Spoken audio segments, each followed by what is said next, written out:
June എന്ന് പറയുന്നത് ട്രാജഡികളുടെ ഒരു വർഷമാണോ, ഒരു കാലമാണോ ഇന്ത്യയെ സംബന്ധിച്ച്? നമ്മൾ കുവൈറ്റിലെ വൻ ട്രാജഡി കണ്ട് അതിൻ്റെ അലകൾ അടങ്ങിയിട്ടില്ല.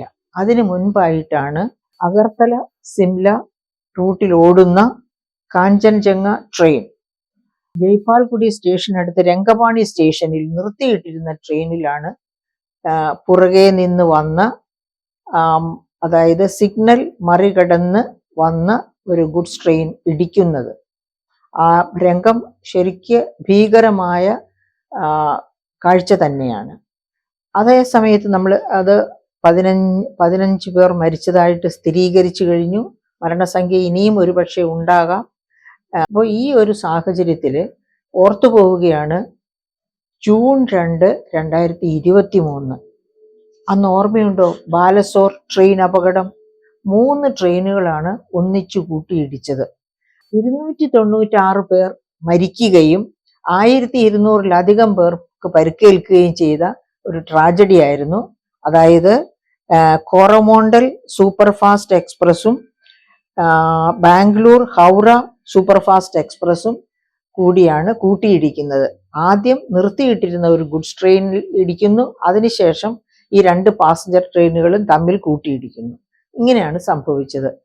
296 പേർ മരണപ്പെടുകയും 1200-ലധികം പേർക്ക് പരിക്കേൽക്കുകയും ചെയ്തു. ആ വലിയ ട്രാജഡി അത് കഴിഞ്ഞാണ് ഇപ്പോൾ ഈ ട്രാജഡി നാം കേൾക്കേണ്ടി വരുന്നത്. അതായത് ഇന്ത്യൻ റെയിൽവേയുടെ ചരിത്രത്തിൽ തന്നെ ഒരുപക്ഷെ ഏറ്റവും വലുതാകാം ബാലസോർ അപകടം. അത് കഴിഞ്ഞ് ഇതും ഒട്ടും മോശമായി കാണേണ്ട ഒരു അപകടമല്ല. എന്തുകൊണ്ടാണ് ഇന്ത്യൻ റെയിൽവേ ഈ അടുത്ത കാലത്തായിട്ട് ഇത്രയധികം അപകടങ്ങളിലേക്ക് കൂപ്പുകുത്തുന്നത്? ഇപ്പോൾ ഇന്നത്തെ അപകടത്തെ പറ്റി ചിന്തിക്കുമ്പോൾ തന്നെ, അതായത് വടക്കേന്ത്യയിൽ അതിഭയങ്കര ഉഷ്ണമാണ്. അപ്പൊ ആ ഉഷ്ണ തരംഗങ്ങളിൽ നിന്ന് രക്ഷ നേടാൻ വേണ്ടി ഡാർജിലിംഗ് എന്ന സുഖവാസ കേന്ദ്രത്തിലേക്ക് യാത്ര തിരിച്ച ആൾക്കാരായിരിക്കാം ഒരു പക്ഷെ അധികം പേരും ഈ അപകടത്തിൽപ്പെട്ടത്.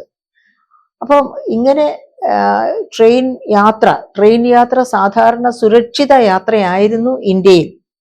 സാധാരണക്കാര്, പാവപ്പെട്ടവരും പണക്കാരും എല്ലാവരും പ്രിഫർ ചെയ്യുന്ന ഒരു യാത്രാ രീതിയായിരുന്നു, യാത്രാ മോഡായിരുന്നു ട്രെയിൻ യാത്ര എന്ന് പറയുന്നത്. പക്ഷെ ഇപ്പോൾ അടിക്കടി നമ്മൾ ഈ പറയപ്പെട്ടത് മാത്രമല്ല, നമുക്കറിയാം ലോക്കോ പൈലറ്റ് ഇല്ലാതെ ഓടിയ ട്രെയിൻ, നമ്മൾ ഗുഡ്സ് ട്രെയിൻ ഓടിയത് നമ്മൾ കണ്ടതാണ്. അധികം ആയിട്ടില്ല, ഏതാനും മാസം മുമ്പാണ് പൈലറ്റ് ഇല്ലാതെ ഒരു ഗുഡ്സ് ട്രെയിൻ എത്രയോ കിലോമീറ്റർ, എത്രയോ മണിക്കൂറുകൾ ഓടിയത്. ഇങ്ങനെ റെയിൽവേ മേഖല തന്നെ ആകെ കുത്തഴിഞ്ഞ ഒരു പരുവത്തിലേക്ക് മാറിക്കൊണ്ടിരിക്കുന്നതായിട്ടാണ് നമുക്ക് കാണാൻ ശ്രമിക്കുന്നത്. സത്യത്തിൽ അന്ന്, അതായത് ബാലസോർ അപകടത്തിന്റെ വേളയിൽ തന്നെ അശ്വനി കുമാർ വൈഷ്ണവ് രാജിവെച്ച് ശക്തനായ ഒരു മന്ത്രിയെ റെയിൽവേക്ക് കണ്ടെത്തേണ്ടതായിരുന്നു. പക്ഷേ അതൊന്നും നടന്നില്ല. നമ്മൾ ഓർക്കണം, ഇതിനേക്കാളൊക്കെ എത്രയോ ചെറിയ ഒരു ആക്സിഡന്റിന്റെ ഫലമായിട്ടാണ് ലാൽ ബഹദൂർ ശാസ്ത്രി രാജിവെച്ച് മന്ത്രിപദത്തിൽ നിന്ന് രാജിവെച്ചു പോയത്. അതുപോലെയുള്ള ധീരമായ നടപടികൾ എടുക്കാൻ ഗവൺമെന്റിനും കഴിയണം, മന്ത്രിക്കും കഴിയണം. അത് കഴിയുന്നില്ല എന്നുള്ളത് 2 കൂട്ടരുടെയും പരാജയമായിട്ട് തന്നെ നമ്മൾ കാണുന്നു. ഇപ്പോൾ നമ്മൾ കുറച്ചു കാലം കൊണ്ട് കാണുകയാണ് ഇന്ത്യൻ റെയിൽവേ തന്നെ മൂക്കുകുത്തുകയാണ്. എന്താണ് അങ്ങനെ പറയാൻ കാരണം എന്ന് ചോദിച്ചാൽ, 2014 മോദി ഗവൺമെന്റ് ഭരണത്തിൽ വന്നതിനോട് അടുപ്പിച്ച് തന്നെ വിവേക് ദെബ്രോയ് കമ്മിറ്റി എന്നൊരു കമ്മിറ്റി അപ്പോയിന്റ് ചെയ്യുന്നു. റെയിൽവേയുടെ ഭാവിയെ പറ്റിയെല്ലാം ഡിസ്കസ് ചെയ്ത് തീരുമാനങ്ങൾ എടുക്കാനായിട്ട്, പഠിച്ച് തീരുമാനങ്ങൾ എടുക്കാൻ. ആ കമ്മിറ്റിയുടെ പഠനവും അതിൻ്റെ തീരുമാനങ്ങളും ഒക്കെ സർക്കാരിന് സമർപ്പിച്ചു. ഇപ്പോൾ എന്തായിരുന്നു ആ സർക്കാരിന്റെ സമർപ്പണത്തിൽ, റിപ്പോർട്ടിൽ പറഞ്ഞിരുന്നത്? അതായത് റെയിൽവേയുടെ അലകും പിടിയും സ്വകാര്യവൽക്കരിക്കുക എന്നുള്ളതായിരുന്നു അതിലെ ഏറ്റവും പ്രധാനപ്പെട്ട നിർദ്ദേശം, അല്ലെങ്കിൽ അതിന് അടിവരയിടേണ്ട നിർദ്ദേശം എന്ന് വേണം പറയാനായിട്ട്. നമ്മൾ ഓർക്കണം, ഏഷ്യയിലെ ഏറ്റവും വലിയ പൊതുമേഖലാ സ്ഥാപനമാണ് നമ്മുടെ ഇന്ത്യൻ റെയിൽവേ. ഏറ്റവും കൂടുതൽ 13 ലക്ഷത്തോളം പേർക്ക് നേരിട്ട് തൊഴിൽ നൽകുന്നു. അതിനേക്കാൾ എത്രയോ 13 ലക്ഷം പേർക്ക് നേരിട്ട് തൊഴിൽ നൽകുന്നുണ്ടെങ്കിൽ റെയിൽവേയുമായി ബന്ധപ്പെട്ട മറ്റു പ്രവൃത്തികളിൽ ഏർപ്പെട്ട് തൊഴിൽ ലഭിക്കുന്ന എത്രയോ ലക്ഷക്കണക്കിന് ആൾക്കാർ ഇന്ത്യയിലുണ്ട്. മാത്രം തീർന്നില്ല. ഇന്ത്യൻ റെയിൽവേ എന്ന് പറയുന്നത് പാവപ്പെട്ടവർ മുതൽ പണക്കാർ വരെ വളരെ വിശ്വസിച്ച് യാത്ര ചെയ്തിരുന്ന ഒരു യാത്രാ മാധ്യമമായിരുന്നു. വിശ്വസിച്ച് യാത്ര ചെയ്തു എന്ന് പറയുന്നത് കൊണ്ട് തികയില്ല. അതിനേക്കാൾ ഉപരി ഏറ്റവും ചെലവ് കുറഞ്ഞ യാത്രാ മാധ്യമം. അപ്പൊ പാവപ്പെട്ടവരുടെ യാത്രാ മാധ്യമമായിരുന്നു റെയിൽവേ. അങ്ങനെയുള്ള ഒരു യാത്രാ മാധ്യമമാണ് ഇപ്പോൾ ഇങ്ങനെ ഇങ്ങനെ താഴേക്ക് അതിന്റെ പ്രവർത്തനക്ഷമത നഷ്ടപ്പെട്ട് താഴേക്ക് പോയിക്കൊണ്ടിരിക്കുന്നത്. ഈ വിവേക് ദെബ്രോയ് കമ്മിറ്റി റിപ്പോർട്ട് എന്താണ് പറഞ്ഞിരിക്കുന്നത്? വിവേക് ദെബ്രോയ് കമ്മിറ്റി റിപ്പോർട്ടിൽ പറഞ്ഞിരിക്കുന്നത് വളരെ അപകടകരമായ നിർദ്ദേശങ്ങളാണ്. ഏറ്റവും പ്രധാനപ്പെട്ട നിർദ്ദേശം റെയിൽവേ ബജറ്റ് നിർത്തലാക്കുക എന്നുള്ളതായിരുന്നു. തൊട്ടടുത്ത വർഷം തന്നെ റെയിൽവേ ബജറ്റ് നിർത്തലാക്കി. റെയിൽവേ ബജറ്റ് നിർത്തലാക്കിയതിന്റെ ആഘാതമാണ് ഈ അടിക്കടി ഉണ്ടാകുന്ന വൻ ദുരന്തങ്ങൾ എന്നത് ഇന്ത്യയിലുള്ള ആരും മറക്കാൻ പാടില്ല, പ്രത്യേകിച്ച് ഭരണതലത്തിലുള്ളവർ. കാരണം റെയിൽവേക്ക് വേണ്ടി ഒരു ബജറ്റ് ഉണ്ടായിരുന്നപ്പോൾ അതിന്റെ സമസ്ത മേഖലകളെ പറ്റിയും കൃത്യമായി പഠനങ്ങൾ നടത്തിക്കൊണ്ട് എവിടെയൊക്കെയാണ് മൂലധന വിന്യാസം ആവശ്യമുള്ളത് എന്നുള്ളത് കൃത്യമായി നോക്കുകയും നടത്തുകയും ചെയ്തിരുന്നു. എവിടെയൊക്കെയാണ് എംപ്ലോയീസിനെ എംപ്ലോയ് ചെയ്യേണ്ടത്, എവിടെയൊക്കെയാണ് റിപ്പയർ ആവശ്യമുള്ളത്, എല്ലാ കാര്യങ്ങളും.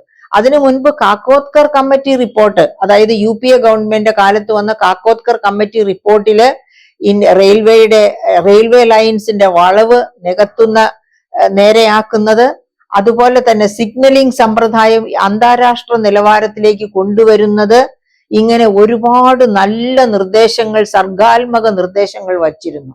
അത്തരം നിർദ്ദേശങ്ങളെ ഒക്കെ തമസ്കരിച്ചുകൊണ്ടാണ് BJP ഗവൺമെന്റിന്റെ കാലത്ത് ഇതുപോലെയുള്ള, അതായത് വിവേക് ദെബ്രോയ് കമ്മിറ്റി അലകും പിടിയും സ്വകാര്യവൽക്കരിക്കുക എന്ന തരത്തിലുള്ള നിർദ്ദേശങ്ങളുമായി മുൻപോട്ട് വന്നത്. മോദി ഗവൺമെന്റ് ആ നിർദ്ദേശങ്ങൾക്ക് തന്നെ താല്പര്യം കൊടുത്തു.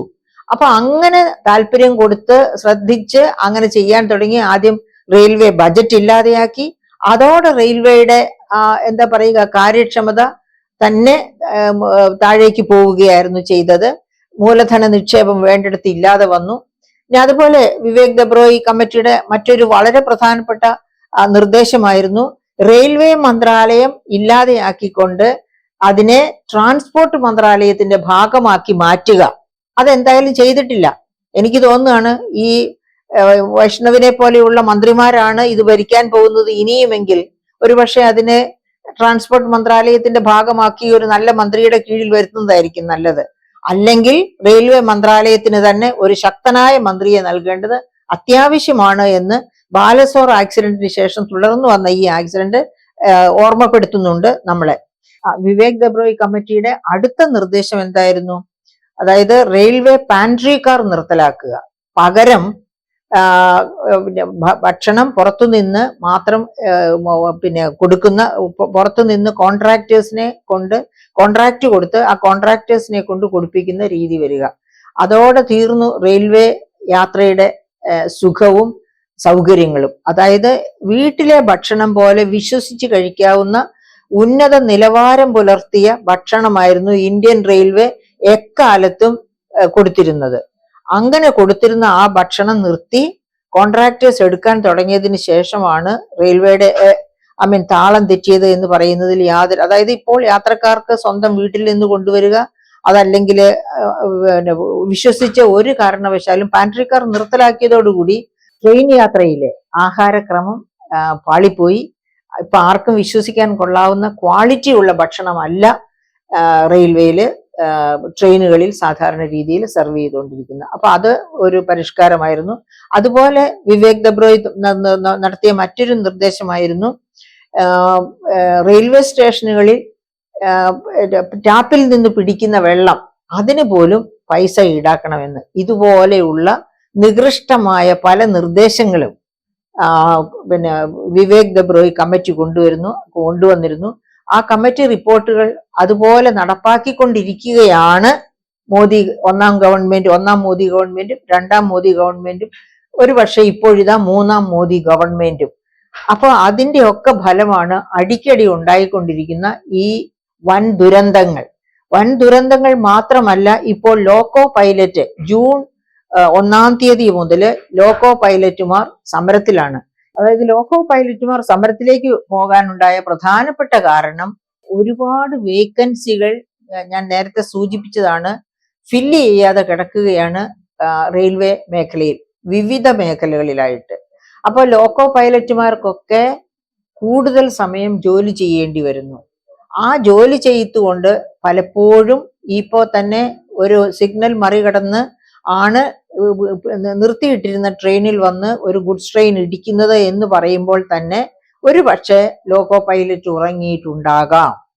അപ്പൊ അതിലേക്ക് നയിക്കുന്ന കാരണങ്ങൾ എന്താണ്? അതിലേക്ക് നയിക്കുന്ന കാരണങ്ങൾ ഓവർ ടൈം, അധിക സമയം ജോലി ചെയ്യേണ്ടി വരുന്നു. അതായത് ഒരുപാട് വേക്കൻസികൾ, ലോക്കോ പൈലറ്റുമാരുടെ വേക്കൻസികൾ ഫില്ലാകാതെ കിടക്കുന്നത് കൊണ്ട് ഉള്ള ലോക്കോ പൈലറ്റുമാർ തന്നെ കൂടുതൽ സമയം ജോലി ചെയ്യേണ്ടി വരുന്നു. വിശ്രമമില്ലാതെ ജോലി ചെയ്യുമ്പോഴാണ് അടിക്കടി ഇതുപോലെയുള്ള ട്രെയിൻ ആക്സിഡൻസ് ഉണ്ടാകുന്നത്. അപ്പൊ അവരെന്തൊക്കെ കാരണങ്ങൾ പറഞ്ഞാണ് ഇപ്പോ ഈ സമരം തുടങ്ങിയിരിക്കുന്നത്? ഒന്നാമത്തെ ഡിമാൻഡ് തന്നെ ഒറ്റയടിക്ക് 10 മണിക്കൂറിൽ കൂടുതൽ ജോലി ചെയ്യില്ല. തീർച്ചയായിട്ടും അത് ന്യായമായ, ഇപ്പോൾ കോളേജിലൊക്കെ ആണെങ്കിൽ ടീച്ചേഴ്സ് ഒരു ദിവസം 3 മണിക്കൂറാണ് പഠിപ്പിക്കേണ്ടത്. 3 മണിക്കൂർ പഠിപ്പിക്കുന്നത് നന്നായി പഠിപ്പിക്കുന്ന അധ്യാപകരെ സംബന്ധിച്ച് കടുത്ത ജോലി തന്നെയാണ് 3 മണിക്കൂർ സംസാരിച്ചുകൊണ്ടിരിക്കുക ഒറ്റ എന്ന് പറയുന്നത് പോലെ 10 മണിക്കൂർ ലോക്കോ പൈലറ്റ് ജോലി ചെയ്യുക.